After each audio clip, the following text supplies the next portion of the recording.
good to get lots of B-roll of it.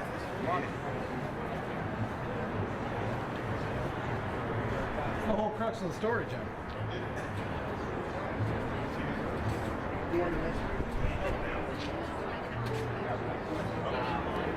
Monday and Tuesday.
Okay.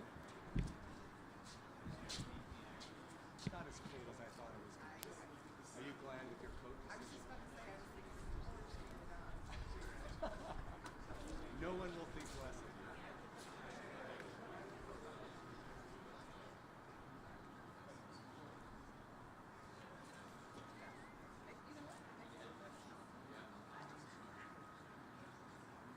Our Toy Story.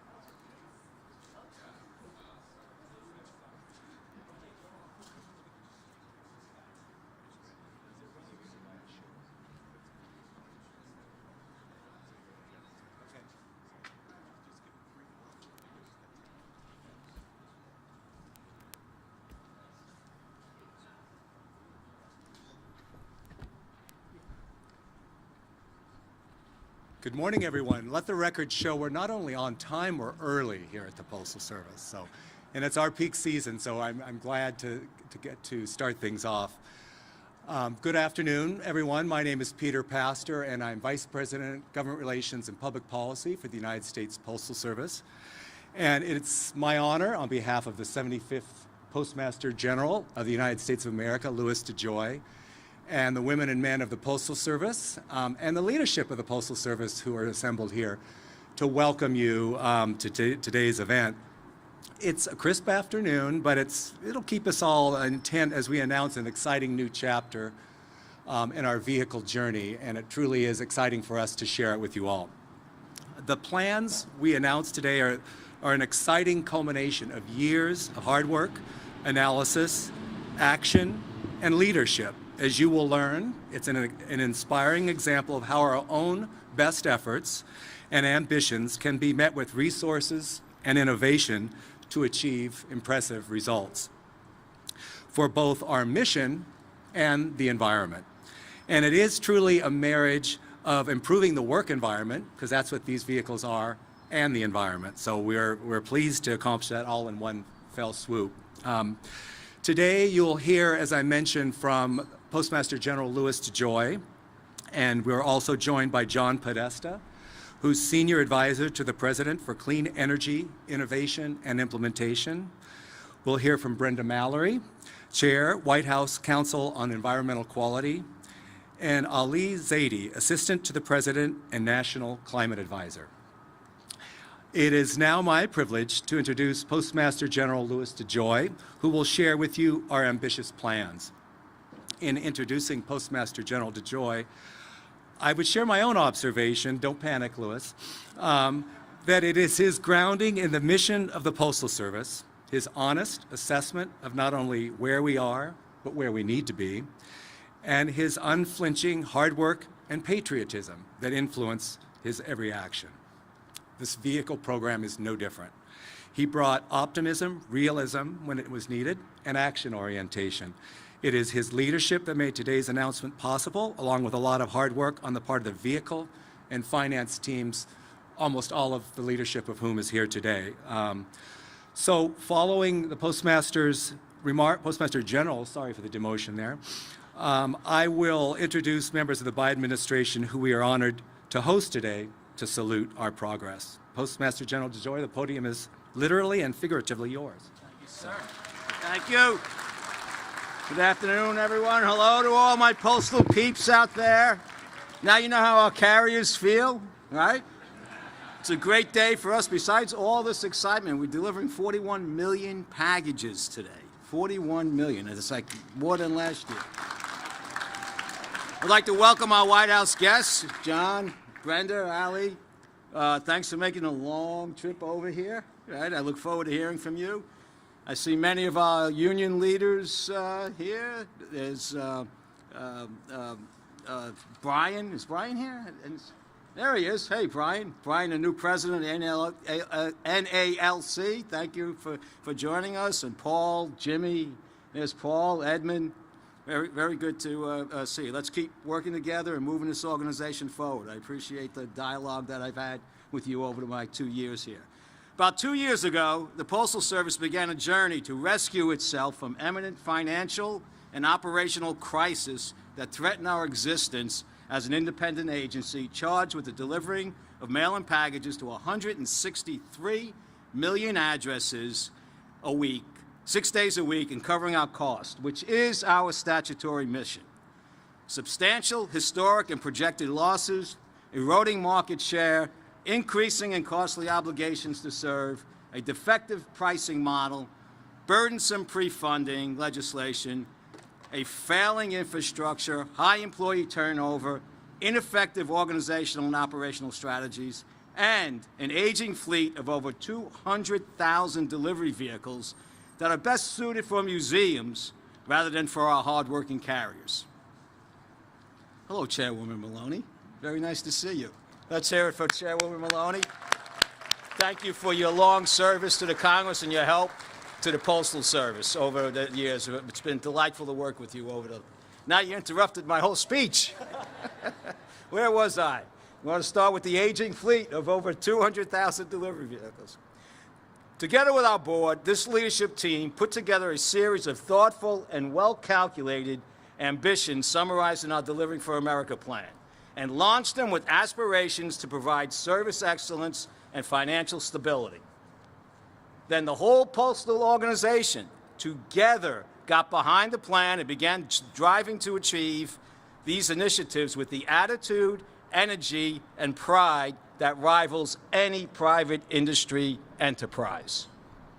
In a short time, and for lack of a better description, with some degree of fanfare, we started realizing a few of these lofty goals, and we began to collectively set the Postal Service on a better trajectory to serve the American people, not just for tomorrow, but far into the future.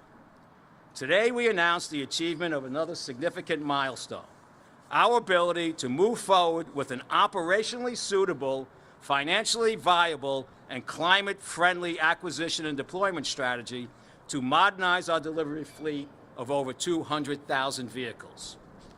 I am happy for the whole postal family of over 650,000 women and men who, especially at this time of the year, work very hard to serve the American people. You are participating in our continued progress to create a viable postal service for the future. I am happy for our carriers, who in time will have the proper tools to do their work safely and efficiently and provide the service to the public necessary to grow our business. I am happy for the American people, as this is the beginning of our Postal Service journey to provide excellent service while also reducing the significant amount of carbon emissions we create while serving them. And I am thankful to the Congress and the White House climate team for recognizing and collaborating with us to overcome the financial and operational obstacles the Postal Service faces in pursuing both our service mission and the reduction of our carbon footprint. In summary, the Postal Service intends to deploy approximately 100,000 vehicles over the next 5 years, of which 66,000 units will be electric.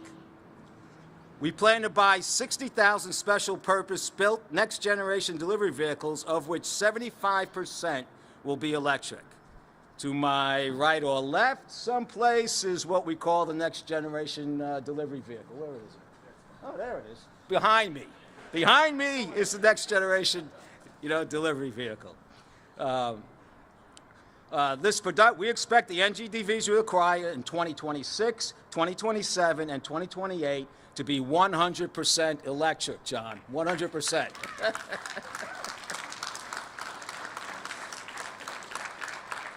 In addition, we plan to buy approximately 43 commercial off-the-shelf vehicles and anticipate that 21,000 of these will be electric, such as this Ford E-Transit right there. There it is. Yeah. Including the Inflation Reduction Act funding, the Postal Service will spend about $9.6 billion to accomplish these objectives.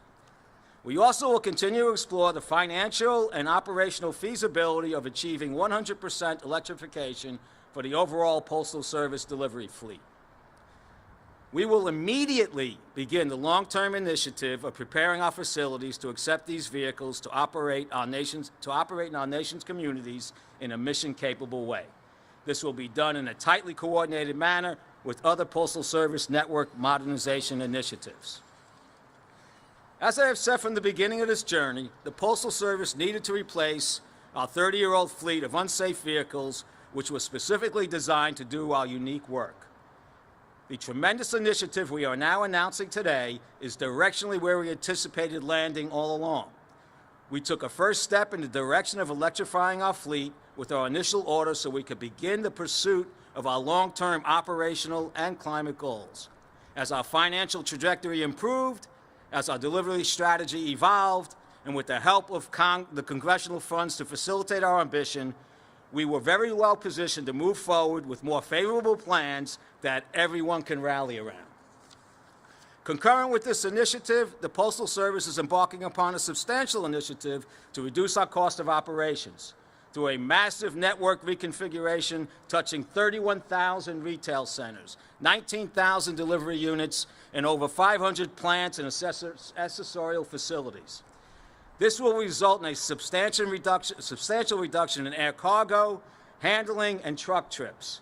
When combined with the electric delivery vehicle aspirations that we have announced today, we will certainly lead the nation in the reduction of our carbon footprint.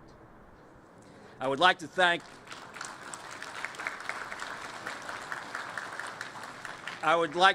all of the Postal team that has worked on this program, just too many to mention right now.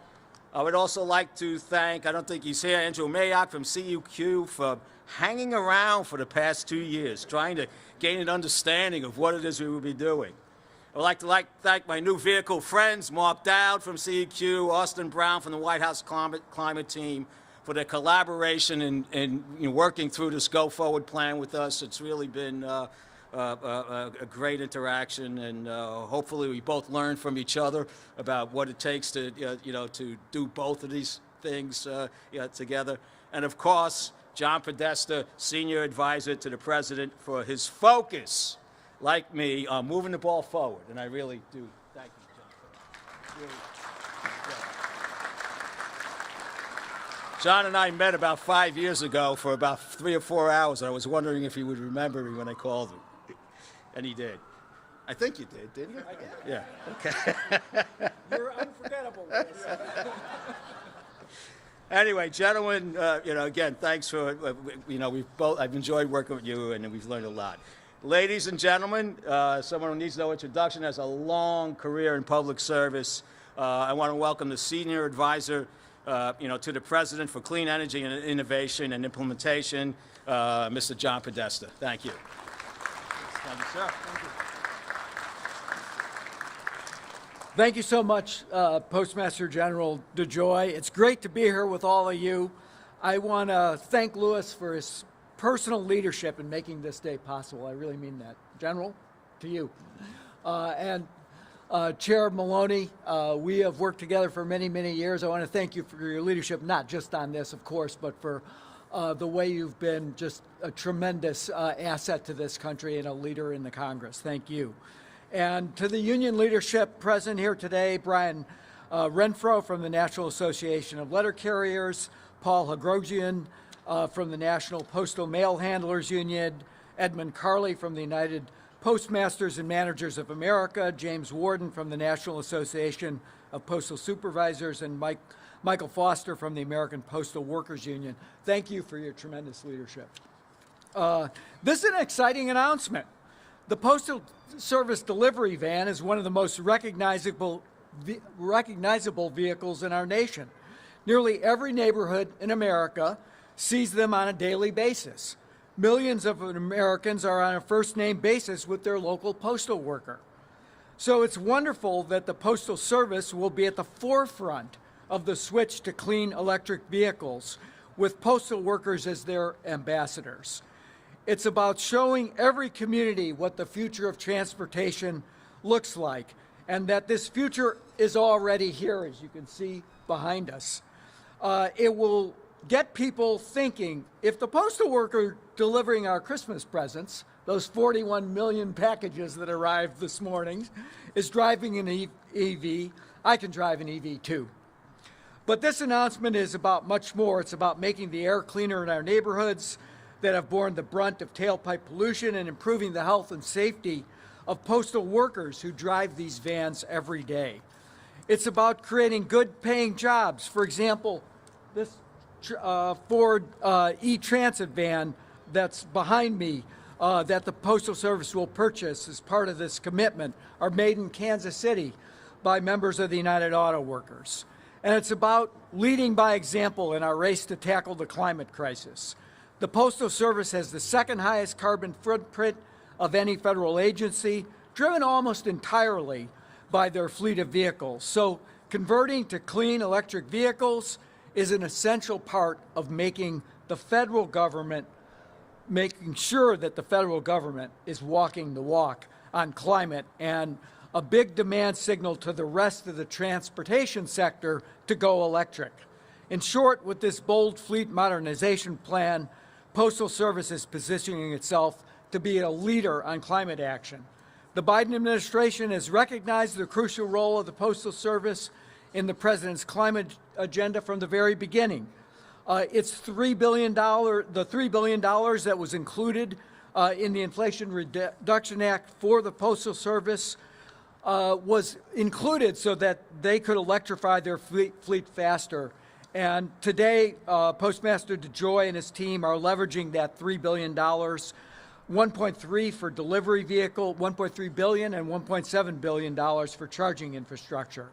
These new investments are enabling the Postal Service to commit making 75% of its new purpose-built next-generation delivery vehicles electric and aim to acquire 100% electric delivery vehicles starting in 2026. Thank you for that. That's actually 1 year ahead of the President's goal for the entire federal fleet and shows tremendous leadership from the Postal Service. Plus, as Louis mentioned, the new plan will make delivery routes more efficient, reducing air cargo trips and vehicle miles traveled.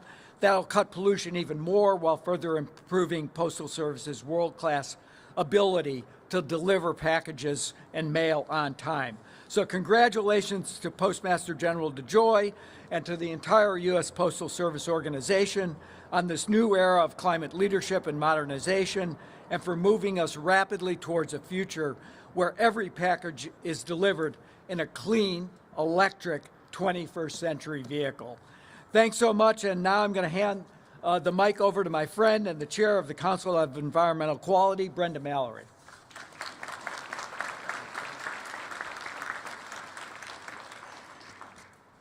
Hello, everyone. It is such a pleasure to be here today. I have to say, as cold as it is, my heart is warmed by what we are doing and how this is such a great example of the work that can happen in collaboration and hard work. And so thank you to everyone at the Postal Service who's been involved in this. Thank you to Mr. DeJoy for his leadership.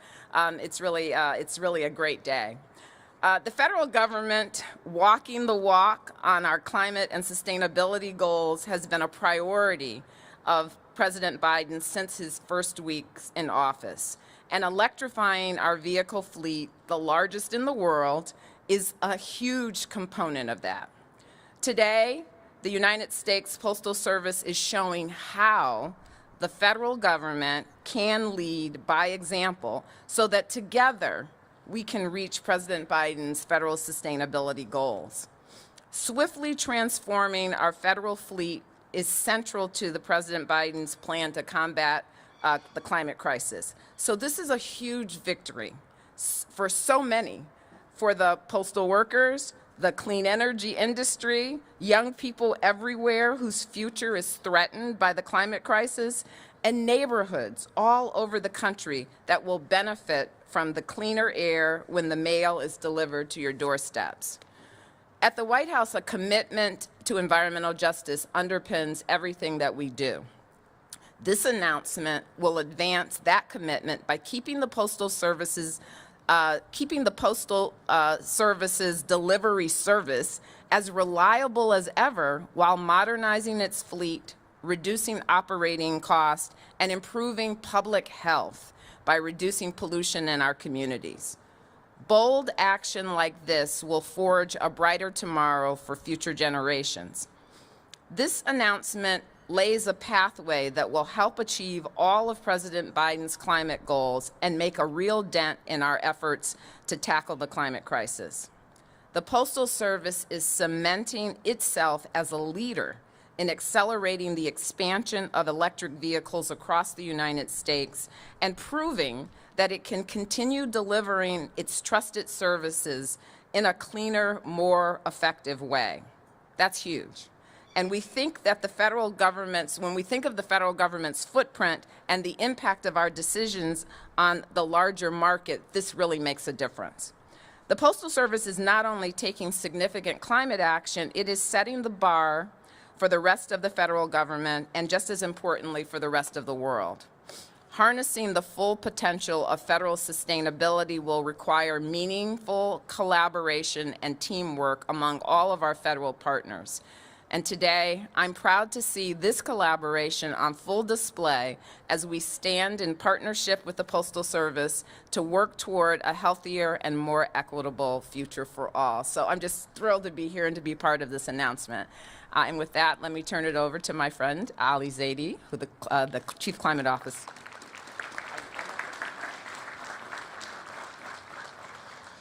All right. Well, we are, I think, bearing witness to something really profound here today. For so many of us, the Postal Service is what has been the vehicle, the instrument through which we receive good news, presents, packages, letters from family members. For me, I remember just looking out the window. That was the probably first federal government employee I ever met. And now look at me. I'm just swimming in it. But truly joyful to be here, and thank you, Postmaster General, for your leadership. You know, I think about this in the context of the President's climate agenda, which is really defined to me in three particular ways.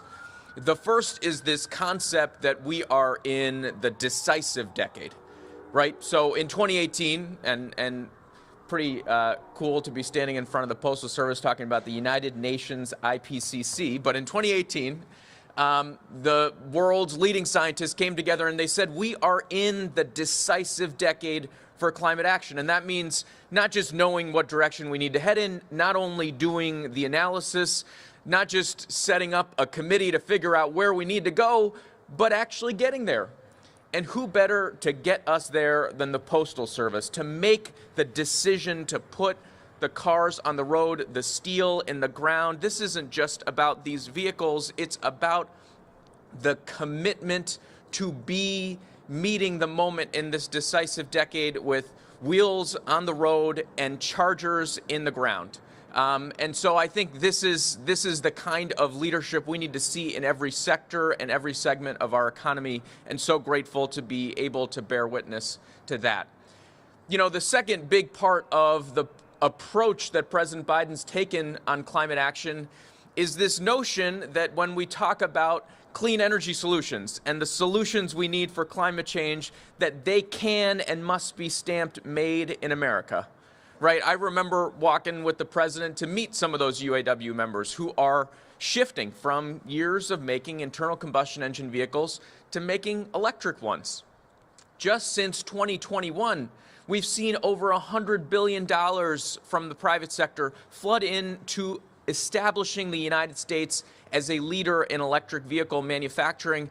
And that's not just good for the folks making the vehicles, it's good for the folks who are making the batteries. 21 gigafactories announced to be built in the United States for electric batteries that will go into these vehicles. And the massive supply chains that supports, that's not just steel in the ground, it's steel in the spine of the American middle class, and unions have helped us build that, and it's so incredible to be able to share this moment with our union leaders who are helping us forge not only the solutions for the clean energy future, but reestablish and reinvigorate the American middle class. And that, I think, brings us to the third and sort of key element with which the president has focused his climate agenda, and that is to put into the DNA of the way he approaches climate a focus on communities and workers. You heard it from Brenda, right? We're talking about maybe miles per gallon. We talk about 8, 10, 11, 12, 15, whatever it is. First, that's, you know, if we're shifting to electric, we're saving folks money as taxpayers. That's an important thing. But in addition to the greenhouse gas benefits, what we're also doing is taking pollution out of the sky of the communities.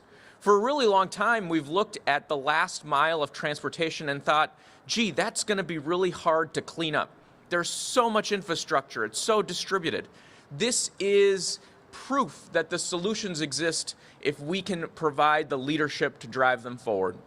So I think this is a hopeful moment. It's a moment that vindicates the analysts. It's a moment that vindicates the advocates. It's a moment that vindicates folks who saw the vision and decided not just to go in that direction, but accelerate, make the big and tough decisions that will deliver us value for the American taxpayer, that will deliver us benefit for climate, that will lift up communities that have been looked over and left behind, that will strengthen our workers.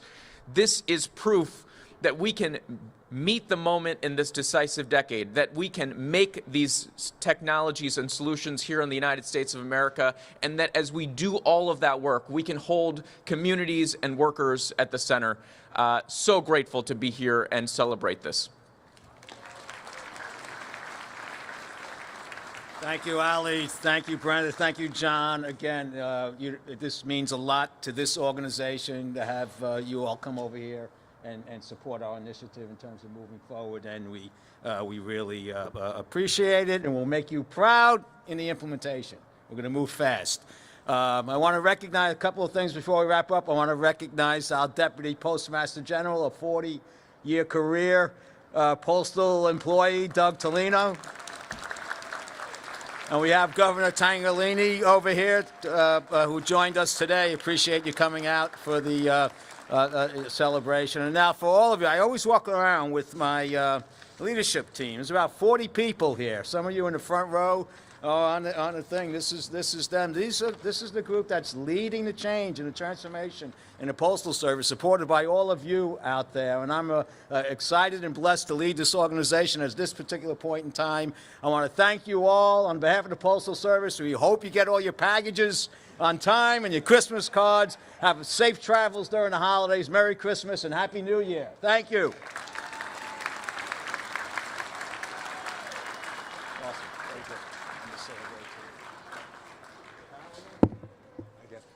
That concludes the ceremony as you gathered, and members of the press are welcome to come up if you want to speak to some of the principals here and look at the vehicles.